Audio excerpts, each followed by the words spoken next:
Subscribe करें ideal progressive school के YouTube channel को और वीडियो अच्छी लगे तो लाइक और शेयर करें और बेल आइकन को दबाना ना भूलें ताकि इस चैनल पर अपलोड होने वाले सारे वीडियो सबसे पहले आपके पास पहुंच सके। अध्याय 3 देख रहे हैं, संविधान निर्माण।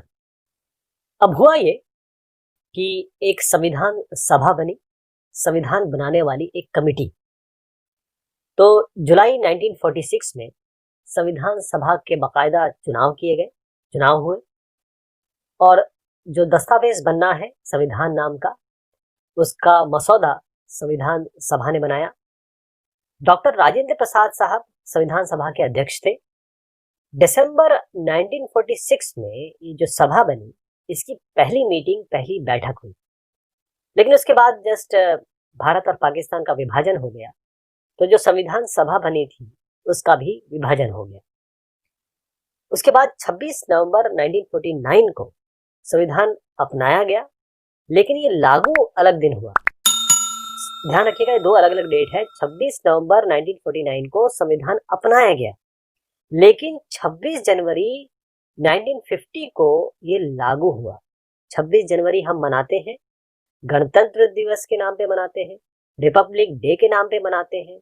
ये इसीलिए मनाते हैं कि इस दिन हमारे देश का कॉन्स्टिट्यूशन, हमारी जो डेमोक्रेसी है, उसका कॉन्स्टिट्यूशन, संविधान लागू हुआ था। हम हर साल 26 जनवरी को गणतंत्र दिवस के रूप में इसीलिए मनाते हैं। ये जो सभा थी, संविधान सभा, इसमें सबकी सहमति 299 मेंबर थे। इसके कितने मेंबर थे? 299 मेंबर। सबने मिलकर व्यवस्थित तरीके से, ऑर्गेनाइज तरीके से, खुले दिमाग से, आपस में सहमति, आपस में बातचीत करके, चर्चाएं करके इसको बनाया। सबसे पहले जो बुनियादी सिद्धांत है उन पर निर्णय लिया गया और सहमति हुई। उसके बाद एक बहुत बड़ा नाम है बी आर अम्बेडकर साहब, जो कि इस शिप के कैप्टन थे, इस जहाज के वो कप्तान थे। उनकी अध्यक्षता में एक मसौदा समिति, मसौदा मतलब होता है जब आप कोई चीज बनाना चाहते हैं मेन, तो उसका एक मसौदा रखते हैं कि ये चीज हम बनाने वाले। तो उसकी काफी चर्चा हुई, तो संविधान का एक ब्लूप्रिंट, प्रारूप तैयार किया गया, प्रोटोटाइप तैयार किया गया। इसके बाद करीबन 2000 संशोधन हुए, यानी कि 2000 ये जो संशोधन थे, इसका मतलब जब मसौदा तैयार हो गया, यानी कि प्रारूप तैयार हो गया, उस पर डिस्कशन हुआ, तो 2000 अमेंडमेंट हुए। सब लोगों ने डिस्कशन किया, इस पे बात हुई। जैसे मैं फिर से बताऊंगा, बहुत इंपॉर्टेंट चीज है, 299 सदस्य थे संविधान जिन्होंने लिखा है।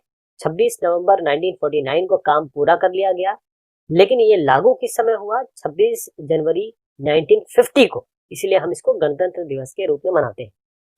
जो प्रारूप कमेटी थी, बी आर अम्बेडकर साहब उसके चेयरमैन थे और कई दौर की चर्चाएं हुई। तो 3 वर्षों में कुल 114 दिनों की बड़ी गंभीर चर्चा हुई। फिर से देखिएगा कि 3 वर्ष ये काम हुआ, 114 दिन इस पे चर्चा हुई, क्योंकि 3 वर्ष पूरे तो नहीं बैठे। 3 वर्ष में जितने दिन बैठे, 114 दिन लोग बैठे, चर्चाएं हुई। और उसके बाद जो चर्चाएं हुई, जो चेंजेस हुए, उसको, या फिर जो आपस में डिस्कशन हुआ, डिबेट्स कह सकते हैं हम उसको, हर शब्द पे विचार किया गया। तो इसको हम कहते हैं कॉन्स्टिट्यूएंट असेंबली डिबेट्स। मतलब जो असेंबली थी संविधान सभा की, उसमें जो डिस्कशन हुए संशोधन के बारे में, अमेंडमेंट के बारे में कि क्या होना चाहिए, क्या नहीं होना चाहिए, इसको बकायदा रिकॉर्ड किया गया। 12 मोटे खंड में इसको बकायदा प्रकाशित किया गया। तो भारतीय संविधान के जो बुनियादी मूल्य हैं उसको समझने की आप कोशिश करें, तो पहली चीज ये है कि संविधान सभा में गांधी जी का कोई रोल नहीं था। गांधी जी बहुत बड़ा नाम है, महात्मा है, और सबको लगता है या लगता होगा कि उस समय गांधी जी का जरूर इसमें एक रोल रहा होगा, लेकिन इसमें गांधी जी नहीं थे इन्वॉल्व। पर गांधी जी का एक विचार जरूर था, गांधी जी की सोच जरूर थी, जिसका इफेक्ट हम अपने कॉन्स्टिट्यूशन में भी देखते हैं। कि गांधी जी कहते हैं कि मैं भारत में एक ऐसा संविधान चाहता हूं जिसमें गुलामी और अधीनता ना हो, यानी कोई भी, जैसे हम गुलाम थे अंग्रेजों के, वो सब चीजें ना हो, या कोई किसी के अधीन हो, बड़े लोग छोटे लोग के अधीन हो, छोटे लोग बड़े लोग के अधीन हो, ऐसा कुछ नहीं होगा। और ऐसे भारत के लिए प्रयास करना चाहते थे गांधी जी, जहां पर गरीब या कोई भी आदमी ये माने कि मैं देश का एक भागीदार हूँ, देश को बनाने में मेरी भागीदारी है, और कोई भी उच्च वर्ग और निम्न वर्ग ना हो, सभी लोग सभी समुदाय के लोग, हिंदू मुस्लिम सिख ईसाई, सब आपस में मेल जोल से रहे। छुआछूत यानी जो एक दूसरे को ना छूने की व्यवस्था थी पहले, शराब और नशीली चीज ये बिल्कुल ना हो, औरत और मर्द मर्द बराबर हो, सबको समान अधिकार हो। तो इससे कम में तो गांधी जी ने कहा कि मैं संतुष्ट नहीं हूँ। इसके अलावा भी बहुत बड़े बड़े लोगों ने अपने विचार व्यक्त किए, जैसे ये जवाहरलाल नेहरू साहब के विचार थे। सब ने अपनी अपनी आइडियाज दिए कि हम कैसा संविधान चाहते हैं। फाइनली बी आर अम्बेडकर साहब और उनकी जो टीम है उसने बेहतरीन कॉन्स्टिट्यूशन हमारे सामने रखा। संविधान का जो दर्शन है, यानी जब संविधान शुरू होता है, संविधान क्योंकि एक बहुत बड़ा दस्तावेज है, तो संविधान की शुरुआत बुनियादी मूल्यों की एक छोटी सी उद्देशिका के साथ होती है। इसे संविधान की प्रस्तावना या उद्देशिका कहते हैं। जब भी आप कोई चैप्टर पढ़ते हैं उसमें एक समरी होती है। बड़ा चैप्टर होता है 10 पेज का, उसकी आधे पेज की एक समरी होती है।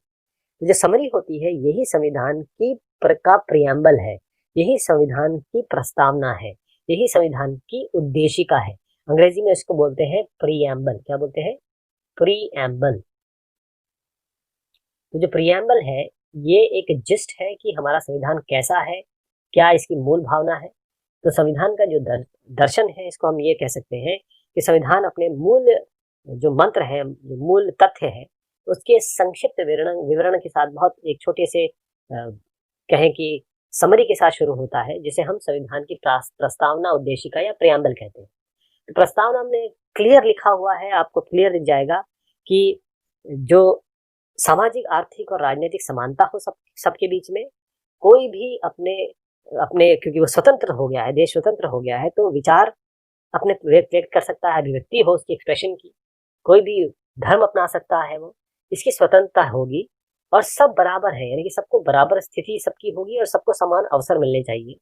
इसके अलावा सब मिलजुल के रहेंगे, बंधुत्व की भावना हो, एकाकीकरण की भावना हो और अखंडता, ये आश्वासन देता है हमारा कॉन्स्टिट्यूशन। इस प्रियम्बल को हम भारतीय संविधान की आत्मा भी कहते हैं। भारतीय संविधान का जो प्रियम्बल है, यानी उद्देशिका या प्रस्तावना, उसको इस तरीके से हम समझेंगे कि ये प्रस्तावना है, इसमें कुछ शब्द हैं अलग कलर में दिए हुए रंग में, उनको भी समझने की कोशिश करेंगे। सबसे पहले आता है हम भारत के लोग। भारत का संविधान कहता है हम भारत के लोग, यानी कि जो संविधान का निर्माण हुआ है और अधिनियम, ये भारत के लोगों ने किया है अपने प्रतिनिधि चुनकर, यानी कोई बाहर का आदमी इसमें इन्वॉल्व नहीं है, भारतीय लोगों ने ये संविधान बनाया है और भारतीय लोग इसमें इन्वॉल्व है। आगे आता है भारत को एक संपूर्ण प्रभुत्व संपन्न मतलब ये है कि हमारा देश और हमारे लोग जो हिंदुस्तान के हैं वो अपने फैसले लेने के लिए स्वतंत्र है, उनका अधिकार है। कोई भी बाहरी शक्ति, भारत की बाहर की शक्ति उन्हें या सरकार को आदेश नहीं दे सकती। समाजवादी का मतलब ये है कि जो भी पैदावार हो रही है, जो भी चीज देश में बन रही है या देश के जो संसाधन है, उस पे हर एक व्यक्ति का समान अधिकार है। तो सरकार जमीन और उद्योग धंधों की हकदारी से जुड़े कायदे कानून इस तरह बनाएगी, ऐसे कानून बनाएगी, ऐसे पॉलिसी बनाएगी जो आर्थिक असमानताओं को, सामाजिक असमानताओं को, या जो भी डिफरेंस है गरीब अमीर में या समाज में जो डिफरेंसेस है वो कम से कम हो।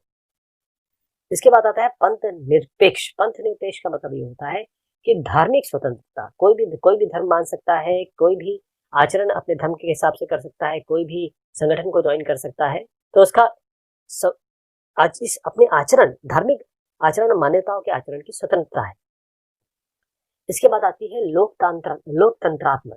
इसका ये मतलब है कि सरकार का एक ऐसा स्वरूप जिसमें लोगों को समान राजनीतिक अधिकार मिलेंगे, लोग अपने शासन को चुनेंगे, अपने नेताओं को चुनेंगे और वो नेता उनके प्रति जवाब देंगे और सरकार बाकायदा एक पेरिफेरी या एक बाउंड्री में चलेगी, बुनियादी नियमों के अनुरूप चलेगी।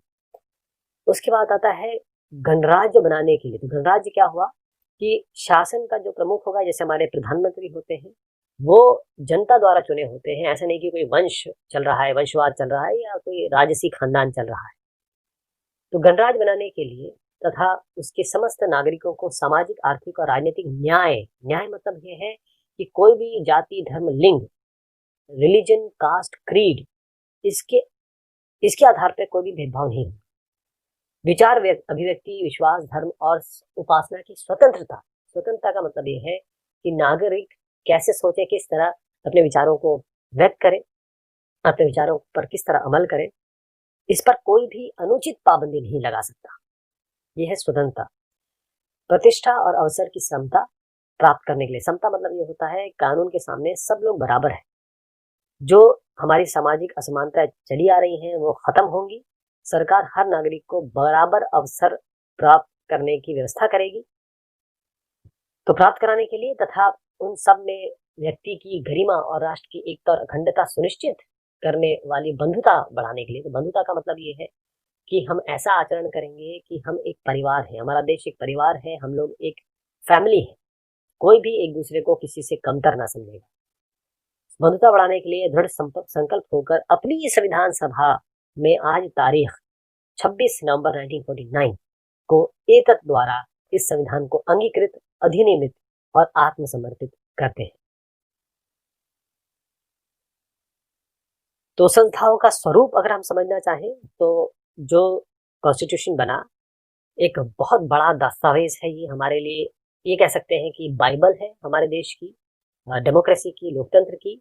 और जो इसमें प्रावधान है उसको समय समय पर बदला जा सकता है, चेंज किया जा सकता है।